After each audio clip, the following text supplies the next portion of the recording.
Hello दोस्तों, स्वागत है आप सभी का हमारे online channel Aaradhya RAS academy में। दोस्तों, पूरे भारतवर्ष में जितनी भी प्रतियोगी परीक्षाएं आयोजित होती है उन सभी प्रतियोगी परीक्षाओं के लिए मुगल काल से संबंधित आज मैं आपके लिए टॉप 100 प्रश्न लेकर आया हूं जो आपकी प्रतियोगी परीक्षा के लिए अत्यंत महत्वपूर्ण है। अगर आप ये 100 प्रश्न देख लेते हैं तो दोस्तों मुगल काल में से आपका एक भी प्रश्न है वो गलत नहीं होगा। ठीक है, इनमें से एक भी प्रश्न है वो बाहर नहीं जाएगा, ये हमारी गारंटी है। आराध्या आरएएस एकेडमी के यूट्यूब चैनल को सब्सक्राइब जरूर करें, बेल आइकन को दबाएं, वीडियो को लाइक और अपने दोस्तों के पास में शेयर जरूर करें। तो चलिए दोस्तों शुरू करते हैं आज का अपना इसमें पहला प्रश्न। और पहला प्रश्न शुरू करने से पहले दोस्तों मैं आपको एक ट्रिक बता देता हूं, BHAGSO। ठीक है, बाबर, हुमायूं, अकबर, जहांगीर, शाहजहां, औरंगजेब।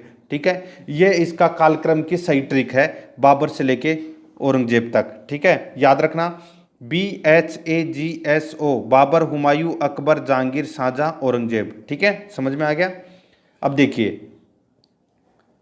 पहला प्रश्न, 1526 ईस्वी में बाबर ने किस वंश के शासक को परास्त कर मुगल साम्राज्य की नींव रखी। अब देखिए 1526 ईस्वी में तो दोस्तों कौन सा वंश था, कौन से वंश के शासक को हराया था? तो दोस्तों लोदी वंश के शासक जिसका नाम था दोस्तों इब्राहिम लोदी। क्या नाम था? इब्राहिम लोदी। तो दोस्तों इब्राहिम लोदी को हराकर बाबर ने दोस्तों मुगल साम्राज्य की नींव डाली थी। और 1526 में कौन सा युद्ध हुआ था वो? तो उसका नाम था दोस्तों पानीपत का युद्ध। ठीक है, तो इसका राइट आंसर हो जाएगा लोदी वंश, बी नंबर का ऑप्शन बिल्कुल सही उत्तर हो जाएगा। सेकंड नंबर प्रश्न है, पानीपत का प्रथम युद्ध कब हुआ? तो पानीपत का प्रथम युद्ध है ये दोस्तों 21 अप्रैल 1526 ईस्वी को हुआ था। यानी कि 21 अप्रैल 1526 को पानीपत का प्रथम युद्ध हुआ था। किस किस के मध्य? तो बाबर और इब्राहिम लोदी के मध्य यह युद्ध हुआ था। बी नंबर का ऑप्शन बिल्कुल सही उत्तर हो जाएगा। 3 नंबर का प्रश्न है, बाबर ने प्रसिद्ध तुलुगमा नीति का प्रयोग सर्वप्रथम किस युद्ध में किया? बाबर ने प्रसिद्ध तुलुगमा नीति का प्रयोग सर्वप्रथम किस युद्ध में किया? तो इसका राइट आंसर हो जाएगा कौन से युद्ध में किया? तो वो है पानीपत के प्रथम युद्ध में। पानीपत के प्रथम युद्ध में तुलुगमा नीति का प्रयोग किया था। तो इसका राइट आंसर हो जाएगा इसमें सी नंबर का ऑप्शन बिल्कुल सही उत्तर। नेक्स्ट है, आगे देखिए 4 नंबर का प्रश्न है, किस युद्ध में जीतने के उपरांत बाबर ने खजाने का मुंह है अमीरों, सगे संबंधियों आदि के लिए खोल दिए और इस उदारता के लिए उसे कलंदर की उपाधि दी गई?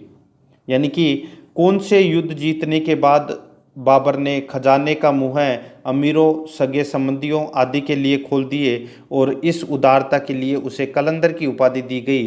तो दोस्तों कौन कौन से युद्ध के पश्चात? तो ये पानीपत के प्रथम युद्ध के पश्चात। ठीक है, उन्होंने खजानों के मुंह है खोल दिए थे। तो इसका राइट आंसर ए नंबर का ऑप्शन बिल्कुल सही उत्तर, पानीपत का प्रथम युद्ध। ठीक है, आगे देखिए भारत में ग्रांड ट्रक रोड बनवाई थी तो किसने बनाई थी? तो दोस्तों शेरशाह सूरी ने।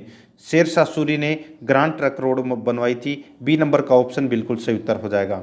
6 नंबर प्रश्न है, गुजरात विजय की यादगार में अकबर ने किसका निर्माण करवाया था? गुजरात विजय की यादगार में अकबर ने किसका निर्माण करवाया था? तो दोस्तों अकबर ने निर्माण करवाया था बुलंद दरवाजे का निर्माण। ठीक है, किसका निर्माण करवाया था? बुलंद दरवाजे का निर्माण करवाया था गुजरात विजय की यादगार में अकबर ने। बी नंबर का ऑप्शन बिल्कुल सही उत्तर हो जाएगा। आगे देखिए 7 नंबर का प्रश्न है, आईने अकबरी एक महान ऐतिहासिक कृति निम्नलिखित में से किसके द्वारा लिखी गई थी? आईने अकबरी एक महान ऐतिहासिक कृति निम्नलिखित में से किसके द्वारा लिखी गई थी? तो किसके द्वारा लिखी गई थी? तो ये लिखी गई थी दोस्तों अब्बुल फजल के द्वारा। ए नंबर का ऑप्शन इसका बिल्कुल सही उत्तर हो जाएगा। 8 नंबर का प्रश्न है, पानीपत की दूसरी लड़ाई 5 अप्रैल 1556 ईस्वी को निम्नलिखित में से किसके बीच हुई थी? पानीपत की दूसरी लड़ाई निम्नलिखित में से किसके बीच हुई थी? तो ये हुई थी दोस्तों किस किस के बीच में? तो अकबर और हेमू के बीच में दोस्तों पानीपत की दूसरी लड़ाई हुई थी। पानीपत की पहली लड़ाई बाबर और इब्राहिम लोदी के मध्य 1526 में, और पानीपत की दूसरी लड़ाई 5 अप्रैल 1556 को अकबर और हेमू के मध्य। ठीक है, तो इसमें एक ए नंबर का ऑप्शन बिल्कुल सही उत्तर हो जाएगा। 9 नंबर प्रश्न है, दीन ए इलाही नामक नया धर्म किसके द्वारा शुरू किया गया? दीन ए इलाही नामक नया धर्म है वो किसके द्वारा शुरू किया गया? तो ये अकबर के द्वारा शुरू किया गया। सी नंबर का ऑप्शन बिल्कुल सही उत्तर हो जाएगा, अकबर के द्वारा। आगे देखिए, प्रसिद्ध मुस्लिम शासिका चांद बीबी जिसने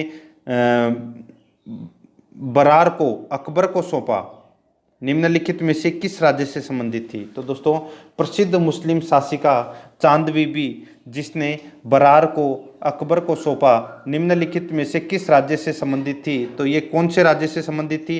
तो ये अहमदनगर राज्य से संबंधित थी। तो इसका राइट आंसर हो जाएगा इसमें सी नंबर का ऑप्शन बिल्कुल सही उत्तर। आगे देखिए 11 नंबर का प्रश्न है, मुगल प्रशासन व्यवस्था में मनसबदारी प्रणाली को किसने प्रारंभ किया? तो मनसबदारी प्रणाली को किसने प्रारंभ किया? तो इसका राइट आंसर हो जाएगा वो है दोस्तों इसमें किसने? तो ये किया था अकबर ने। यह मनसबदारी प्रणाली व्यवस्था है ये शुरू की थी। तो इसका राइट आंसर है इसमें बी नंबर का ऑप्शन बिल्कुल सही उत्तर हो जाएगा। 12 नंबर का प्रश्न है, अपने काल का महान संगीतज्ञ तानसेन किसके दरबार में थे? तो अपने काल का महान संगीतज्ञ तानसेन किसके दरबार में थे? तो ये तानसेन है ये दोस्तों अकबर के दरबार में था। तो इसमें बी नंबर का ऑप्शन बिल्कुल सही उत्तर हो जाएगा, अकबर के दरबार में। आगे देखिए इसमें 13 नंबर का प्रश्न है, मुगल काल की राजभाषा कौन सी थी? तो मुगल काल की राजभाषा है वो कौन सी थी? तो इसका राइट आंसर हो जाएगा वो है दोस्तों फारसी। डी नंबर का ऑप्शन बिल्कुल सही उत्तर हो जाएगा। नेक्स्ट है, सती प्रथा की भर्त्सना करने वाला मुगल सम्राट था। तो सती प्रथा की भर्त्सना करने वाला मुगल सम्राट कौन सा था? तो इसका राइट आंसर हो जाएगा वो है दोस्तों अकबर। सी नंबर का ऑप्शन बिल्कुल सही उत्तर हो जाएगा अकबर। आगे देखिए, किस युद्ध से भारत में मुगल राज्य की नींव पड़ी थी? तो कौन से युद्ध से भारत में मुगल राज्य की नींव पड़ी थी? तो इसका राइट आंसर हो जाएगा वो है पानीपत का प्रथम युद्ध, जो कब हुआ था? 1526 को। ठीक है, तो इस युद्ध के बाद में मुगल राज्य की नींव पड़ी थी। तो इसका राइट आंसर इसमें सी नंबर का ऑप्शन बिल्कुल सही उत्तर हो जाएगा। आगे देखिए 16 नंबर का प्रश्न है, मुगल चित्रकारी किसके शासनकाल में पराकाष्ठा यानी कि चरमोत्कर्ष प्राप्त किया? यानी कि मुगल काल में जो चित्रकारी है, चित्रकाल का जो स्वर्ण काल है वो दोस्तों कौन से शासक के काल में था? तो ये था दोस्तों जहांगीर के काल को मुगल चित्रकला का स्वर्ण काल कहा जाता है।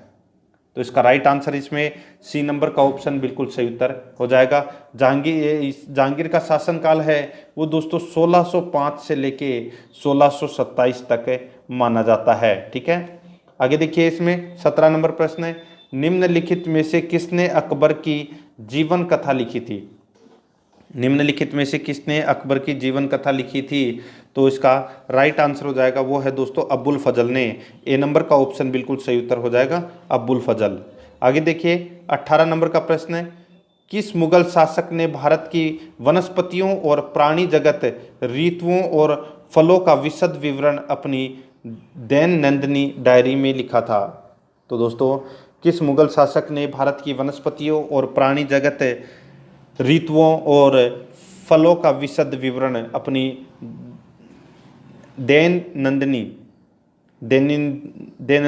डायरी में लिखा? तो इसका राइट आंसर हो जाएगा वो है दोस्तों इसमें किसने? तो बाबर ने लिखा था। सी नंबर का ऑप्शन बिल्कुल सही उत्तर हो जाएगा। 19 नंबर प्रश्न है, शेरशाह की महानता का घोतक क्या है? तो शेरशाह की महानता का घोतक क्या है? तो वो है प्रशासनिक सुधार।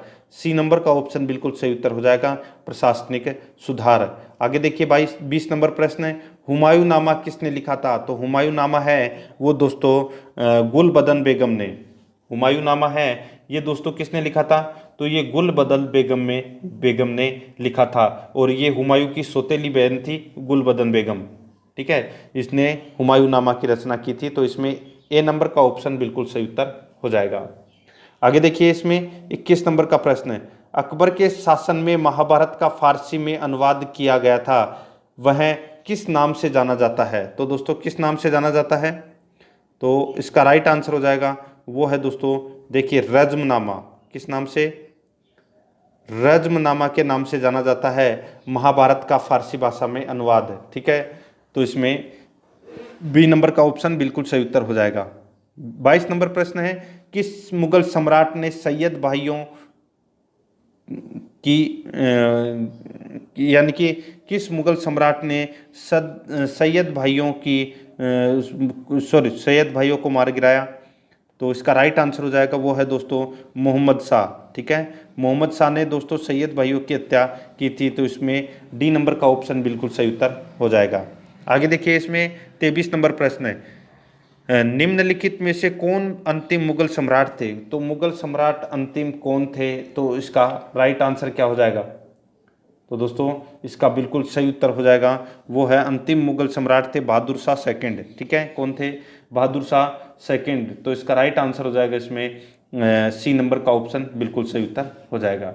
आगे देखिए 24 नंबर प्रश्न है, अकबर के शासनकाल में भू राजस्व सुधारों के लिए कौन उत्तरदायी था?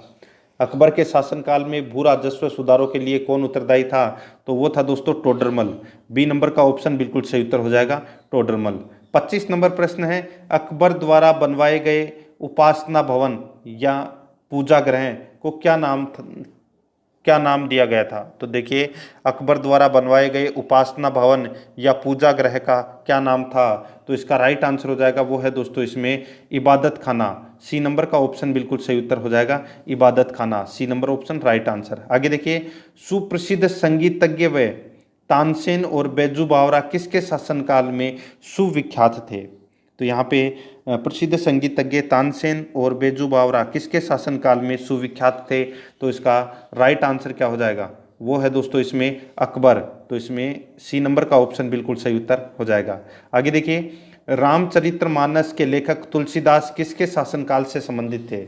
रामचरितमानस के लेखक तुलसीदास किसके शासनकाल से संबंधित थे? तो ये संबंधित थे दोस्तों अकबर के शासनकाल से संबंधित थे। ठीक है, तो इसमें डी नंबर का ऑप्शन सही उत्तर हो जाएगा। आगे देखिए 28 नंबर प्रश्न है, किस युद्ध में बाबर ने जिहाद धर्म युद्ध का नारा दिया, तमगा नामक कर को समाप्त किया और युद्ध जीतने के उपरांत गाजी की उपाधि धारण की थी? यानी कि बहुत ही अच्छा प्रश्न है कि किस युद्ध में बाबर ने जिहाद यानी कि धर्म युद्ध का नारा दिया था, तमगा नामक कर को समाप्त कर दिया गया था। ठीक है, और युद्ध जीतने के उपरांत गाजी की उपाधि धारण की थी, तो कौन से युद्ध में की थी? तो इसका राइट आंसर हो जाएगा, वो है खानवा के युद्ध में ये उपाधियां धारण की थी। ठीक है, तो इसमें ए नंबर का ऑप्शन बिल्कुल सही उत्तर हो जाएगा।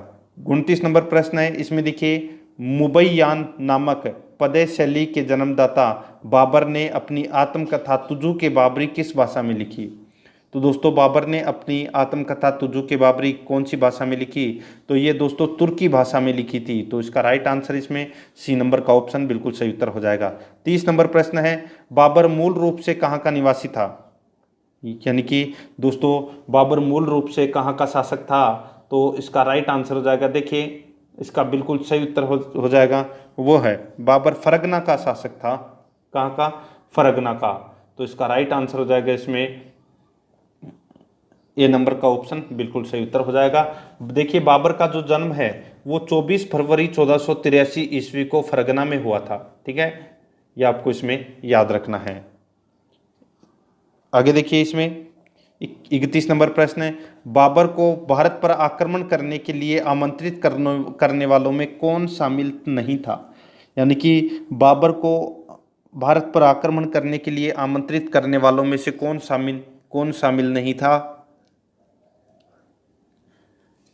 देखिए पंजाब का सूबेदार दौलत खान लोधी और उसका पुत्र दिलावर खान लोधी, इब्राहिम लोधी का चाचा आलम खां लोधी और मेवाड़ का शासक राणा सांगा। इन तीनों ऑप्शनों में जो भी दे रखे हैं, दौलत खां लोधी, दिलावर खां लोधी, इब्राहिम लोधी का चाचा आलम खां लोधी, ठीक है, और मेवाड़ का शासक राणा सांगा, ये सभी हैं, ये दोस्तों बाबर को भारत पर आक्रमण करने के लिए आमंत्रित करने वालों में शामिल थे, लेकिन चंदेरी का शासक मेदिनी राय ये इसमें शामिल नहीं था। ठीक है, तो अपना इसमें डी नंबर का ऑप्शन बिल्कुल सही उत्तर हो जाएगा। आगे देखिए मुगल साम्राज्य के दृढ़ीकरण के दृष्टिकोण से निर्णायक युद्ध था, यानी कि मुगल साम्राज्य के दृढ़ीकरण के दृष्टिकोण से सबसे निर्णायक युद्ध था, तो वो कौन सा था? तो वो था दोस्तों खानवा का युद्ध। कब हुआ था? 17 मार्च 1527 को। 17 मार्च 1527 को खानवा का युद्ध हुआ था। ठीक है, बी नंबर का ऑप्शन बिल्कुल सही उत्तर हो जाएगा इसका। आगे देखिए इसमें 33 नंबर प्रश्न, इसमें देखिए सूची फर्स्ट को सूची सेकंड से सुमेलित कीजिए। सूची फर्स्ट में बाबर द्वारा लड़े गए युद्ध और सूची सेकंड में शासक दे रखे हैं। ठीक है, सूची फर्स्ट में बाबर द्वारा लड़े गए युद्ध और सूची सेकंड में शासक। तो यहाँ पे देखिए पानीपत का प्रथम युद्ध 1526 ईस्वी में दोस्तों किसके साथ में लड़ा गया था बाबर ने किसके साथ में लड़ा था पानीपत का प्रथम युद्ध 1526 में? तो ये दोस्तों इब्राहिम लोदी के साथ में लड़ा था। खानवा का युद्ध 1527 में राणा सांगा के साथ में लड़ा था। चंदेरी का युद्ध 1528 में मेदिनी राय के साथ में लड़ा था। और घाघरा का युद्ध 1529 में अफगानों के विरुद्ध महमूद लोदी के खिलाफ लड़ा था बाबर ने। तो यानी कि इसमें चारों के चारों इसमें सही सुमेलित हैं। तो इसका राइट आंसर क्या हो जाएगा? वो है दोस्तों 1 2 3 4। क्या हो जाएगा? 1 2 3 4, यानी कि ए नंबर का ऑप्शन बिल्कुल सही उत्तर हो जाएगा। 34 नंबर प्रश्न है, किसने मुगल साम्राज्य की राजधानी को आगरा से दिल्ली स्थानांतरित किया था?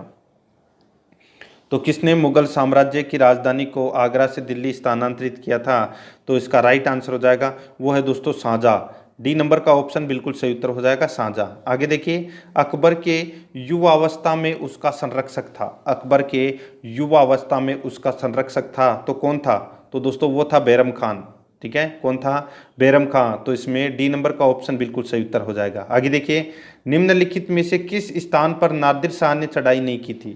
तो किस स्थान पर नादिर शाह ने चढ़ाई नहीं की थी? तो इसका राइट आंसर हो जाएगा, देखिए लाहौर पर की थी, करनाल पर की थी, दिल्ली पर की थी, कन्नौज पर नहीं की थी। ठीक है, तो इसका राइट आंसर इसमें डी नंबर का ऑप्शन बिल्कुल सही उत्तर हो जाएगा। ठीक है, आगे देखिए दोस्तों, इसमें 37 नंबर प्रश्न, किसने ऐसे बाग बगीचे जिसमें बहता पानी हो के निर्माण की परंपरा की शुरुआत की थी? किसने ऐसे बाग बगीचे जिसमें बहता पानी हो के निर्माण की परंपरा शुरुआत की थी?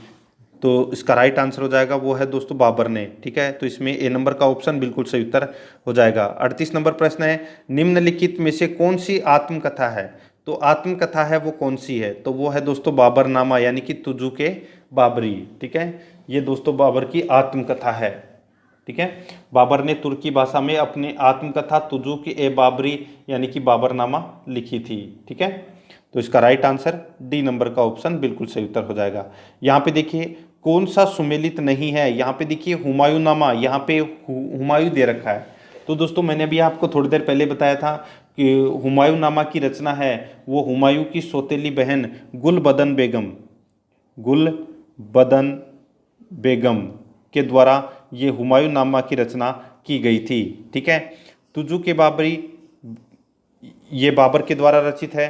तुजू के जहांगीरी ये जहांगीर के द्वारा रचित है। शाहजहांनामा तो ये मोहम्मद सालेह के द्वारा रचित है। तो इसमें सुमेलित तो ए नंबर वाला ऑप्शन ही नहीं है, तो इसका right answer A number option बिल्कुल सही उत्तर हो जाएगा। आगे देखिए, राजा बीरबल की उपाधि किसे दी गई थी? तो राजा बीरबल की उपाधि किसे दी गई थी? तो ये महेश दास को बीरबल की उपाधि दी गई थी। तो इसका राइट आंसर इसमें ए नंबर का ऑप्शन बिल्कुल सही उत्तर हो जाएगा। आगे देखिए दोस्तों, इसमें 41 नंबर प्रश्न है। देखिए, अकबर ने ज्यादा भवनों का निर्माण नहीं करवाया। अकबर ने ज्यादा भवनों का निर्माण नहीं करवाया क्योंकि उसे अपने शासनकाल में निरंतर युद्ध करने पड़े थे। उसे अपने शासनकाल में निरंतर युद्ध करने पड़े। ठीक है, तो इसलिए औरंगजेब ने ज़्यादा भवनों का निर्माण नहीं करवाया। ठीक है, दोबारा देखिए, औरंगजेब ने ज़्यादा भवनों का निर्माण नहीं करवाया क्योंकि उसे अपने शासनकाल में निरंतर युद्ध करने पड़े थे। डी नंबर का ऑप्शन बिल्कुल सही उत्तर हो जाएगा। 42 नंबर प्रश्न है, किस मुगल शासक का 2 बार राज्याभिषेक हुआ? तो दोस्तों किस मुगल शासक का 2 बार राज्याभिषेक हुआ? तो दोस्तों वो है औरंगजेब का। ठीक है, औरंगजेब का जो राज्याभिषेक है वो दोस्तों 2 बार हुआ था। ठीक है, ये आपको इसमें याद करना है। ठीक है, आगे देखिए दोस्तों, इसमें ग्रांड ट्रंक सड़क जोड़ती है। तो ग्रांड ट्रंक रोड है वो किसको किससे जोड़ती है? तो ये कोलकाता को अमृतसर से जोड़ती है। कोलकाता को अमृतसर से जोड़ती है ग्रांड ट्रंक सड़क। ठीक है, तो इसमें सी नंबर ऑप्शन बिल्कुल सही उत्तर हो जाएगा। आगे देखिए, वर्ष 1526 ईस्वी में लड़ी गई पानीपत की पहली लड़ाई में बाबर से कौन पराजित हुआ था? तो पानीपत की पहली लड़ाई में कौन पराजित हुआ था? तो इब्राहिम लोदी पराजित हुआ था। तो इसका right answer A number option हो जाएगा। आगे देखिए, 45 नंबर प्रश्न है, शेरशाह सूरी का मकबरा कहाँ पर स्थित है? तो दोस्तों शेरशाह सूरी का मकबरा है वो कहाँ पर स्थित है? तो ये सासाराम में स्थित है दोस्तों। कहाँ पर? सासाराम में शेरशाह सूरी का मकबरा स्थित है। ठीक है, तो इसका राइट आंसर हो जाएगा इसमें सी नंबर का ऑप्शन बिल्कुल सही उत्तर हो जाएगा। आगे देखिए, इसमें अकबर का राज्याभिषेक कहाँ हुआ?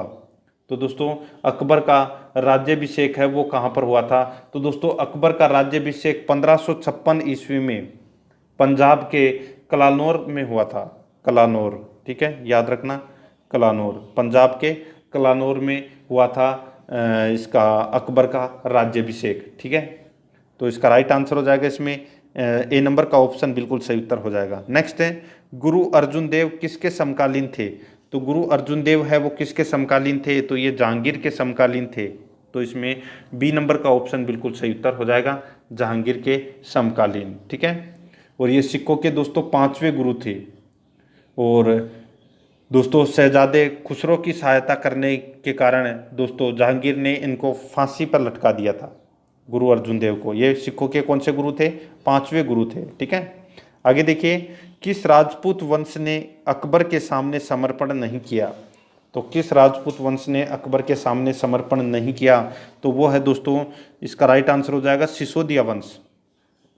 ए नंबर का ऑप्शन बिल्कुल सही उत्तर, सिसोदिया वंश, मेवाड़ का सिसोदिया वंश। तो इसमें ए नंबर ऑप्शन सही उत्तर हो जाएगा। आगे देखिए, किस मुगल शासक को आलमगीर कहा जाता था? तो किस मुगल शासक को आलमगीर कहा जाता था? तो दोस्तों औरंगजेब को आलमगीर कहा जाता था। डी नंबर का ऑप्शन बिल्कुल सही उत्तर हो जाएगा, आलमगीर। आगे देखिए,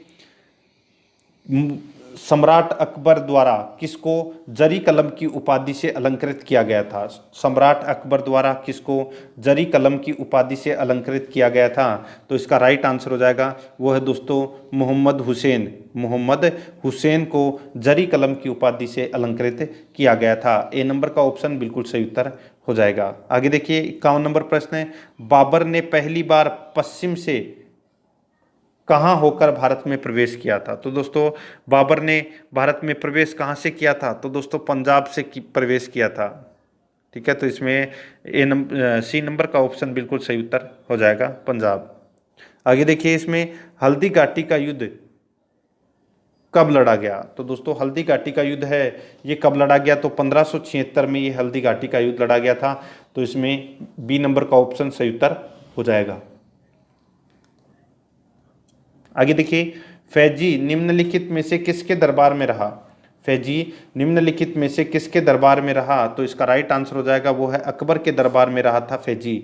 डी नंबर का ऑप्शन बिल्कुल सही उत्तर हो जाएगा। नेक्स्ट है, किसके समय में मलिक मोहम्मद जायसी ने पद्मावत की रचना की? किसके समय में मलिक मोहम्मद जायसी ने पद्मावत की रचना की? तो इसका राइट आंसर हो जाएगा, वो है दोस्तों शेरशाह। तो दोस्तों शेरशाह सूरी के समय 1540 ईस्वी में 1540 ईस्वी में मलिक मोहम्मद जायसी ने पद्मावत की रचना की थी। ठीक है, तो इसका right answer B number option सही उत्तर हो जाएगा। नेक्स्ट है, किसने चौसा की लड़ाई 1539 में हुमायूं को पराजित किया था? तो दोस्तों चौसा की लड़ाई 1539 ईस्वी में हुमायूं को पराजित किसने किया था? तो दोस्तों शेरशाह सूरी ने पराजित किया था। ए नंबर का ऑप्शन बिल्कुल सही उत्तर हो जाएगा।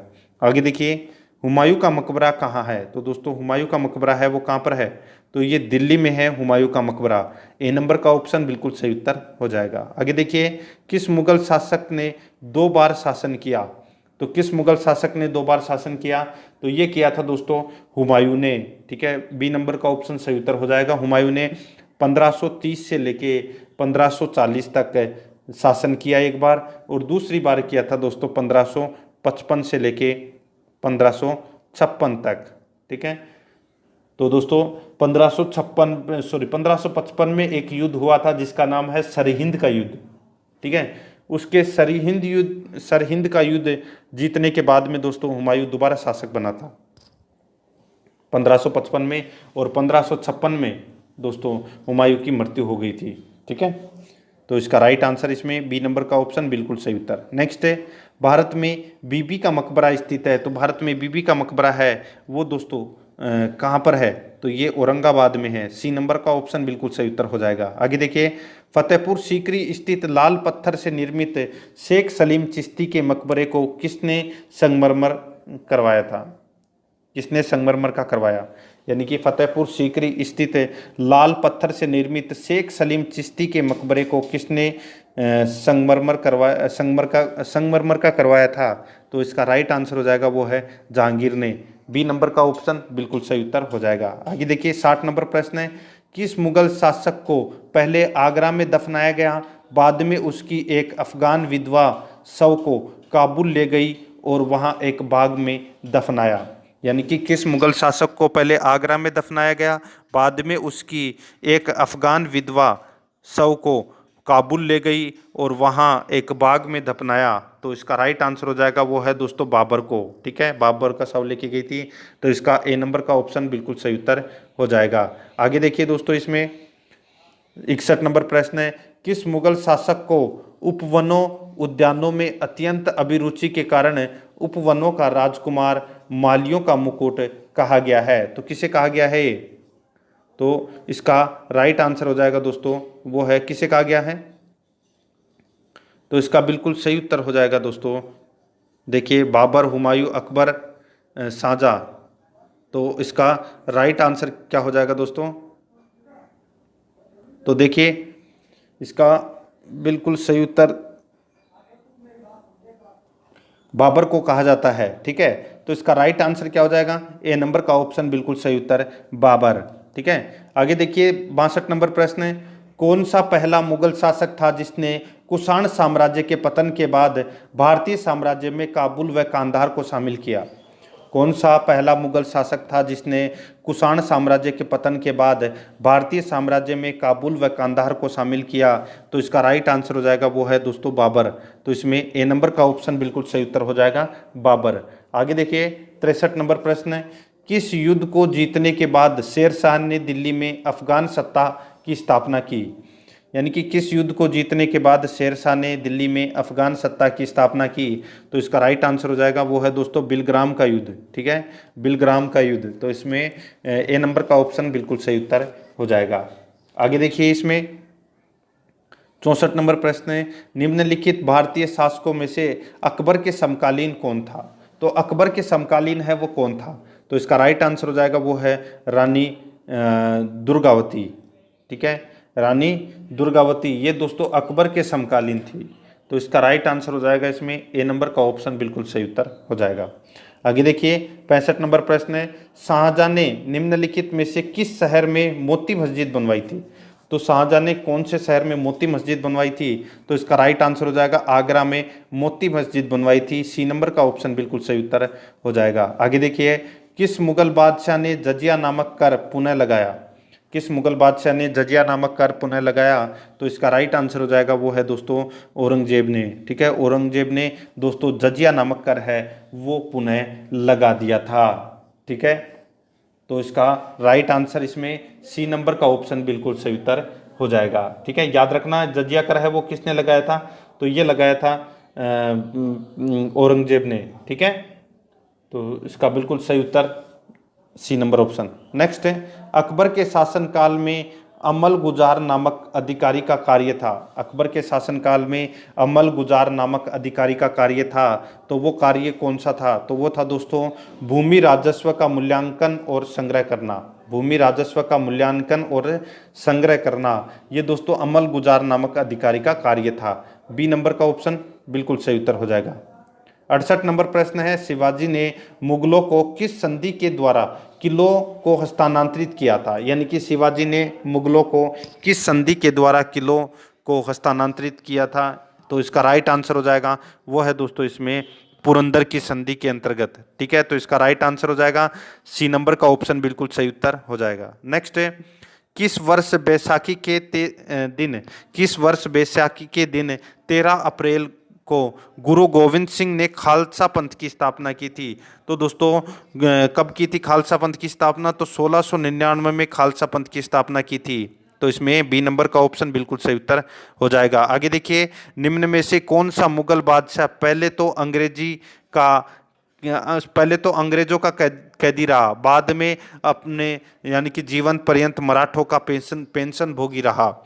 यानी कि कौन सा मुगल बादशाह पहले तो अंग्रेजों का कैदी रहा, बाद में जीवन पर्यंत मराठों का पेंशन भोगी रहा? तो वो था दोस्तों शाह आलम सेकंड। ए नंबर का ऑप्शन इसका बिल्कुल सही उत्तर हो जाएगा, शाह आलम सेकंड। ठीक है, 71 नंबर प्रश्न है इसमें देखिए, दक्षिण में निम्नलिखित में से किसके शासनकाल में मुगल साम्राज्य तमिल राज्य क्षेत्र तक फैला? तो यानी कि दक्षिण में निम्नलिखित में से किसके शासनकाल में मुगल साम्राज्य तमिल राज्य तक फैला? तो इसका राइट आंसर हो जाएगा वो है औरंगजेब के शासनकाल तक। ठीक है, और औरंगजेब के शासनकाल में। बी नंबर का ऑप्शन बिल्कुल सही उत्तर हो जाएगा। आगे देखिए, मुगल सत्ता की पुनर्स्थापना हुमायूं ने कब की? मुगल सत्ता की पुनर्स्थापना हुमायूं ने कब की? तो इसका राइट आंसर हो जाएगा वो है 1555 से 1556 ईस्वी में मुगल सत्ता की स्थापना हुमायूं ने की। बी नंबर का ऑप्शन बिल्कुल सही उत्तर हो जाएगा। आगे देखिए, मुगल सत्ता की पुनर्स्थापना किस युद्ध में हुमायूं को मिली विजय के फलस्वरूप हुई? यानी कि मुगल सत्ता की पुनर्स्थापना किस युद्ध में हुमायूं को मिली विजय के फलस्वरूप हुई? तो दोस्तों वो युद्ध था 1555 का, जिसका नाम था सरहिंद का युद्ध। इस युद्ध में दोस्तों हुमायूं की विजय हुई और हुमायूं दोबारा शासक बना था दिल्ली का। ठीक है, डी नंबर का ऑप्शन बिल्कुल सही उत्तर हो जाएगा। आगे देखिए, किस मुगल बादशाह की मृत्यु दीन पनाह पुस्तकों की सीढ़ियों से गिरने के कारण हुई? तो यानी कि किस मुगल बादशाह की मृत्यु दीन पनाह पुस्तकालय की सीढ़ियों से गिरकर हुई? तो दोस्तों वो है हुमायूं। हुमायूं की मृत्यु है वो दीन पनाह पुस्तकालय की सीढ़ियों के गिरने के कारण हुई थी।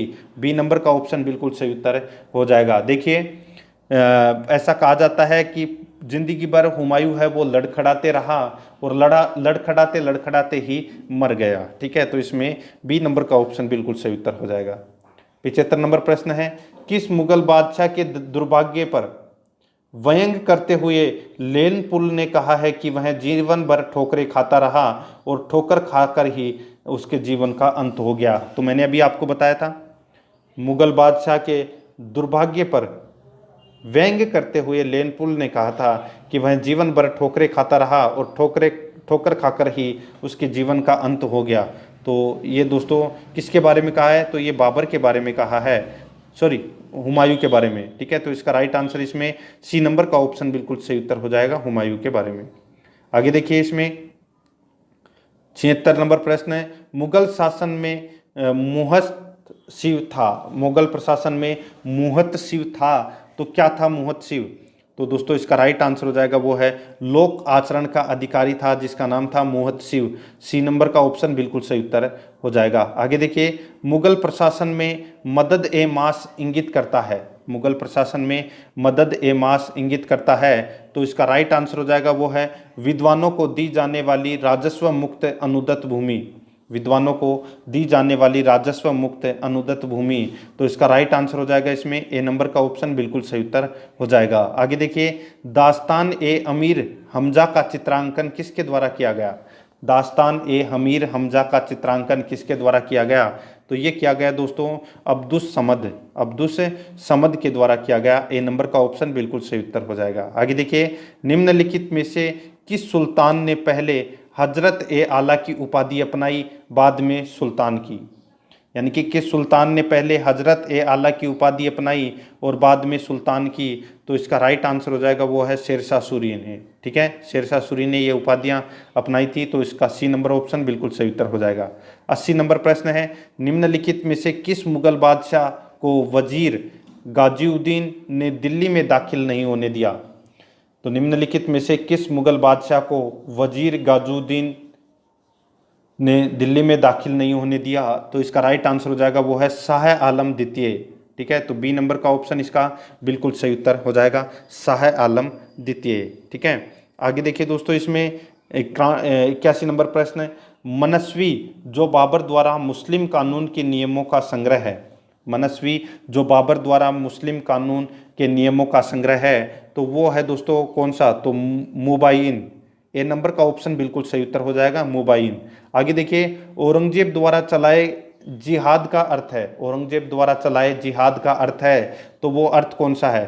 तो वो है दोस्तों इसमें दार उल इस्लाम। बी नंबर का ऑप्शन बिल्कुल सही उत्तर हो जाएगा। नेक्स्ट है, दिल्ली के लाल किले का निर्माण किसने करवाया था? दिल्ली के लाल किले का निर्माण किसने करवाया था? तो इसका राइट आंसर हो जाएगा वो है दोस्तों किसने? शाहजहां ने करवाया था दिल्ली के लाल किले का निर्माण। डी नंबर ऑप्शन सही उत्तर। नेक्स्ट है, हुमायूं द्वारा लड़े गए 4 प्रमुख युद्धों का तिथि अनुसार सही क्रम अंकित करें। युद्ध स्थलों का नाम अंकित है।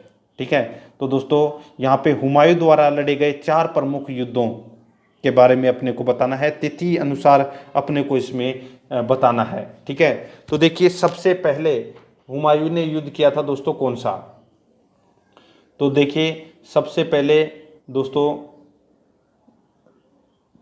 दोराइया का, ठीक है, दोहरिया यानी कि दोरा का युद्ध किया था सबसे पहले। कब किया था, तो ये किया था दोस्तों, जैसे दोरा का युद्ध है ये दोस्तों 1531 में किया था। कब किया था, 1531 ईस्वी में। फिर उसके बाद में दोस्तों चौसा का युद्ध लड़ा था 1539 में, यानी कि चौसा का युद्ध कब, 1539 में। फिर कन्नौज या बिलग्राम का युद्ध, ये दोस्तों 1540 में लड़ा गया था। और फिर सरहिंद का युद्ध लड़ा गया था दोस्तों 1555 में। ठीक है, तो इसका राइट आंसर हो जाएगा बी नंबर का ऑप्शन, बिल्कुल सही उत्तर हो जाएगा। ठीक है, आगे देखिए दोस्तों, इसमें 85 नंबर प्रश्न है, निम्नलिखित में किस इतिहासकार ने शाहजहां के शासनकाल को मुगल काल का स्वर्णकाल कहा है। यानी कि किस इतिहासकार ने शाहजहां के शासनकाल को मुगल काल का स्वर्णकाल कहा है, तो दोस्तों एल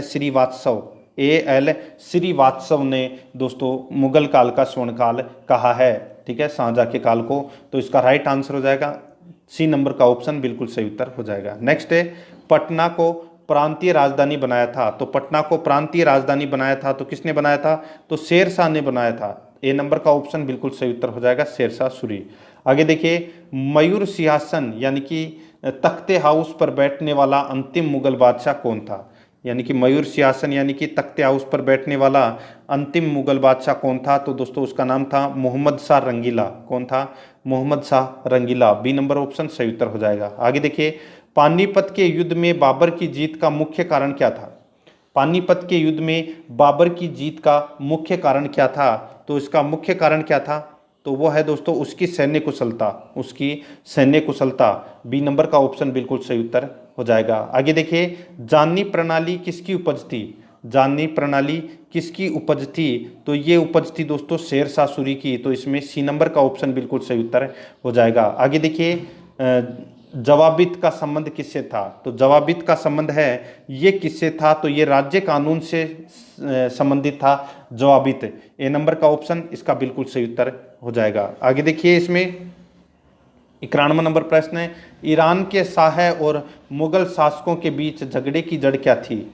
ईरान के शाह और मुगल शासकों के बीच झगड़े की जड़ क्या थी, तो इसका राइट आंसर हो जाएगा वो है कांधार। बी नंबर का ऑप्शन इसका बिल्कुल सही उत्तर हो जाएगा, कांधार। आगे देखिए, मुमताज महल का असली नाम क्या था, तो मुमताज महल का असली नाम है वो क्या था, तो अर्जुमंद बानो बेगम, ये दोस्तों मुमताज महल का असली नाम था। ए नंबर का ऑप्शन बिल्कुल सही उत्तर। नेक्स्ट है, किस मुगल बादशाह को जिंदा पीर कहा जाता था, तो किस मुगल बादशाह को जिंदा पीर कहा जाता था, तो इसका राइट आंसर हो जाएगा वो है दोस्तों औरंगजेब को जिंदा पीर कहा जाता था। बी नंबर का ऑप्शन सही उत्तर हो जाएगा। 94 नंबर प्रश्न है, इसमें देखिए, अकबर द्वारा बनाई गई कौन सी इमारत का नक्शा बौद्ध विहार की तरह है। अकबर द्वारा बनाई गई कौन सी इमारत का नक्शा बौद्ध विहार की तरह है, तो इसका राइट आंसर हो जाएगा वो है पंचमहल। ए नंबर का ऑप्शन बिल्कुल सही उत्तर हो जाएगा, पंचमहल। आगे देखिए, अंतिम मुगल बादशाह बहादुर शाह जफर था, उसके पिता का नाम क्या था, तो अंतिम मुगल बादशाह बहादुर शाह जफर था, इनके पिता का नाम क्या था, तो इनके पिता का नाम था दोस्तों क्या, तो Akbar Shah second. B number का ऑप्शन बिल्कुल सही उत्तर हो जाएगा। नेक्स्ट है, अकबर ने सर्वप्रथम वैवाहिक संबंध राजपूतों के जिस ग्रह से स्थापित किए वह था, तो वह कौन सा था, तो वह था दोस्तों कछवाहों से, तो इसमें बी नंबर का ऑप्शन बिल्कुल सही उत्तर हो जाएगा, कछवाहों से। आगे देखिए, 97 नंबर प्रश्न है, औरंगजेब ने दक्षिण में जिन 2 राज्यों को विजित किया वे थे। औरंगजेब ने दक्षिण में जिन 2 राज्यों को विजित किया वे थे, तो वे कौन से थे, तो वे थे दोस्तों बीजापुर एवं गोलकुंडा। सी नंबर का ऑप्शन बिल्कुल सही उत्तर हो जाएगा। आगे देखिए, निम्नलिखित मुगल बादशाहों में किसने अपनी आत्मकथा फारसी में लिखी थी, तो मुगल बादशाह मुगल बादशाहों में किसने अपनी आत्मकथा फारसी में लिखी? तो इसका राइट आंसर हो जाएगा वो है दोस्तों इसमें जहांगीर। सी नंबर का ऑप्शन बिल्कुल सही उत्तर हो जाएगा जहांगीर। आगे देखिए, मुगलों ने नवरोज यानी कि नौरोज का त्योहार लिया, तो कहाँ से लिया था? तो ये लिया था दोस्तों पारसियों से, तो इसमें ए नंबर ऑप्शन बिल्कुल सही उत्तर हो जाएगा। 100 नंबर का प्रश्न है, इसमें देखिए कौन सा मकबरा द्वितीय ताजमहल कहलाता है? तो कौन सा मकबरा द्वितीय ताजमहल कहलाता है? तो दोस्तों ये राबिया उद दौरानी का मकबरा यानी कि बीवी का मकबरा, इसको द्वितीय ताजमहल कहा जाता है। तो इसमें सी नंबर का ऑप्शन बिल्कुल सही उत्तर हो जाएगा। तो दोस्तों ये मैंने आज आपको मुगल बादशाह से संबंधित यानी कि मुगल साम्राज्य से संबंधित आज आपको टॉप 100 प्रश्न है वो मैंने कंप्लीट करवा दिए हैं। यह आपकी सभी प्रतियोगी परीक्षा के लिए अत्यंत महत्वपूर्ण है। और आराध्या रेस एकेडमी के यूट्यूब चैनल को सब्सक्राइब जरूर करें, बेल आइकन को दबाएं, वीडियो को लाइक और अपने दोस्तों के पास में शेयर जरूर करें। मिलते हैं दोस्तों नेक्स्ट वीडियो में। जय हिंद, जय भारत।